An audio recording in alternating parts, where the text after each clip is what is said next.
Hello and welcome to this section of the Matlab tutor. Here we're going to learn how to apply math functions to matrices. And if you go back to the vector section, we had a very similar section where we learned how to apply certain math functions, built-in math functions to vectors. So we're just kind of extending that idea here. So let's go ahead and create a matrix. We'll just name it cleverly matrix. And be something like, 1, 2, 1, semicolon 1 0 1 semicolon 3 2, and for the last one we'll put like pi or something like that, just to put something different in there. So here's my matrix. You can see what it looks like. And the first thing I want to do is learn how to apply the trigonometric functions to a matrix. In general, when you apply a built-in function like sine or cosine or tangent to a matrix, it's going to just apply it element by element. So when you do this, you'll see that sine of pi, which was that last one we did, was 0. So it's just going element by element, and it's just applying sine. Now, of course, it's treating everything as if it were in radians, and it is in radians here. And if you do the cosine, then you have the same thing. Cosine of pi, this was the original matrix, is -1. So you can kind of see its functioning. So these other numbers, 1, 2, 1, they're all treated as radians. So this is 1 radian, 2 radian, and so on. All right, so sine, cosine, tangent, secant, cosecant, all of those trigonometric functions that we've learned up till now can be applied to matrices, and they're just going to be applied element by element. So that's really easy to do. If you have a lot of data and you need to take the sine or cosine, go ahead and do that, no problem. Let me put the matrix back up on the screen, and let's apply the square root. This is a good way to illustrate something. If you apply the square root then what's going to happen is you're going to take the square root of each of the elements, right? So the square root of 1 is 1, the square root of 1 is 1, the square root of 3 is 1.7, and so on. The square root of 2 is 1.41, and so on. So basically it takes the square root element by element by element. So you need to keep in mind that whenever you apply the square root function to the matrix, it's going element by element. Now, there is a mathematical definition to take the square root of a matrix and treat it as its own unit, as its own entity.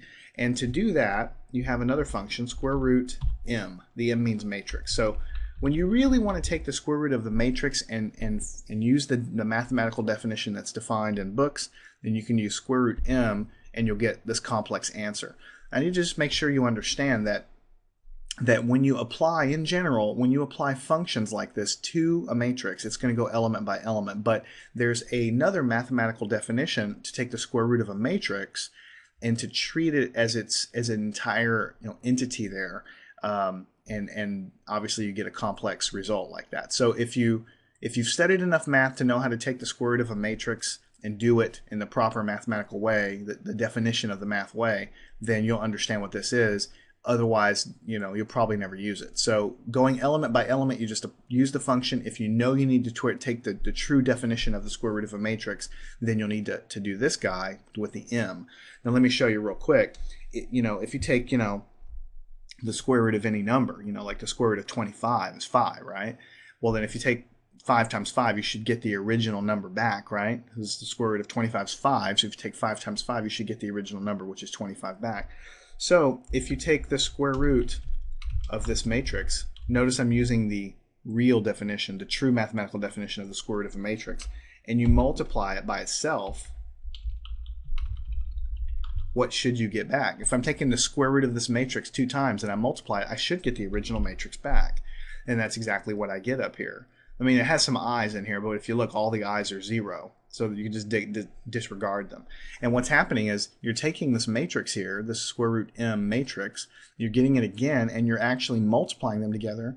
You're multiplying them together in the true matrix sense, across, down, across, down, across, down. You're doing the true matrix multiplication. The definition of the square root of something is such that whatever answer you get, if you multiply it by itself, you should get the original thing back. And that's why I say this is the true mathematical definition of the matrix, square root. When you get an answer, you should be able to multiply this matrix by itself in the true matrix multiplicative way and get the original matrix back. So that's why there's 2 functions here. This one's just element by element. This one's the real definition, so that if you multiply it by itself, you get the original guy back. All right. So let me clear the screen. We put the matrix back up there. So we've talked about square roots. We've talked about trig functions. We have the same sort of thing for exponentials. When we want to take e and raise it to the power of something. If you do e to the power of a matrix, right, then MATLAB is going to go in element by element. It's going to say e to the 1, 2.71, e to the 1, 2.71, e to the 3 gives you this element. So again, when you in general, when you have a function that you're passing a matrix to in general, it's going to operate element by element and give you the answer back. Now again, much like the square root, this is not the true mathematical definition. If you really take e and raise it to the power of a matrix, there's a much more involved math that's really the true definition of the matrix, not this element by element business. And if you have a need for that, then there's a function expm. Right? This is the giving you the true answer if you take the number e and raise it to the power of a matrix, the matrix being its own entity, right? Then you will get this guy. This matrix is different from the original one because this is not element by element. This is treating the matrix as its own mathematical entity, and if you've studied that stuff, great. If you haven't, then then you don't really need to worry about it too much. Let me clear the screen. Put matrix back up there. The same exact thing holds if you want to take the logarithm. If I want to take the logarithm of this matrix, just like this, then it applies it element by element. The log of 1 is 0. Log of 1 is 0. Notice over here, log of 0, basically I'm getting infinity, negative infinity.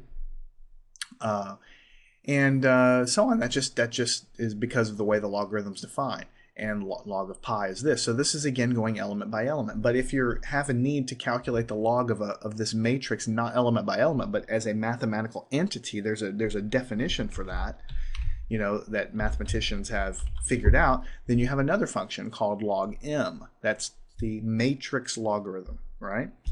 And it's giving you a warning. It's letting you know some things here about eigenvalues and stuff. It's all about the mathematical definition of how this is done. And here's the answer that it calculated that gives you the matrix logarithm, which looks totally different than this element by element business.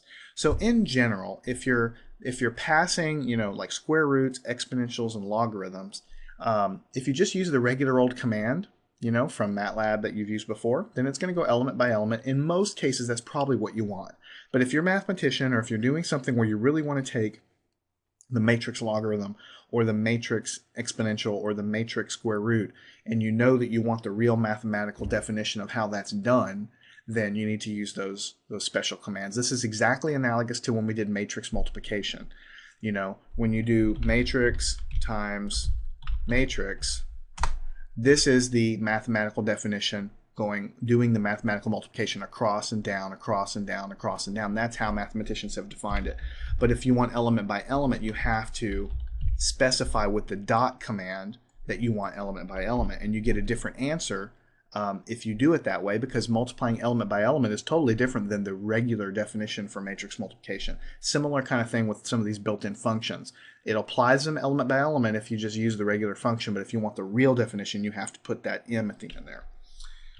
Okay, let me show you a couple more things. If you want to raise a matrix, if you want to raise a number to the power of a matrix, right, then you're going to get an answer. And if you want to do it element by element, you'll have to put the dot operator in front, like this. And let me put the original matrix up so you can see it. So when you tell MATLAB that you're taking the number 2 and raising it to the power of a matrix, if you put the dot in there, then it's going element by element. That's telling MATLAB do it element by element. 1 squared is 2, or I should say 2 to the power of 1 is 2. 2 to the power of 1 is 2. 2 to the power of 3 is 8. 2 to the power of 2 is 4, and so on. So it's taking each element of the original matrix, raising 2 to the power of this element, and then it puts it in the final answer. This definition up here is, again, just like we talked about before, this is the true mathematical definition when you take the number 2 and you raise it to this entity that we call a matrix. It's not element by element. There's a mathematical definition to take numbers and raise them to a power that's a matrix. If you've never studied this, then don't worry about it. But I'm just showing you that there's a difference here. If you get something that doesn't look right, you need to make sure, and you're expecting to go element by element, you need to tell MATLAB to do that. Let me clear that out, put matrix up here. The same thing happens if you want to raise this matrix to a power. You know, a lot of students will do something like this, matrix to the power of 3, right? And they want to get an answer, and then they're like, this makes no sense. 1 to the power of 3 is not 28. 2 to the power of 3 is not 24. This is because this definition here, when you start using this guy, is the true mathematical definition of taking a matrix and raising it to a number. There's a mathematical definition for how you do that, just like there is for when you multiply matrices. If you want Matlab to do it element by element, you need to tell it that you have to do element by element by doing this. Now you get what you expect. 1 to the power of 3 is 1, 3 to the power of 3 is 27, 2 to the power of 3 is 8, and so on. So that's basically that. You know, it's one of those things that occasionally you have matrices, you're trying to manipulate them, you get crazy answers, and you're like, what is Matlab doing? Matlab's crazy. But really, it's following the real definitions of how you do this stuff. But sometimes you have to force Matlab to tell it what to do, what you want to do, depending on what your application actually is. So play with this, create a little matrix, take some powers, take some logarithms, take some trigonometric results with them, and just make sure you understand the difference in how it's applying these functions to matrices.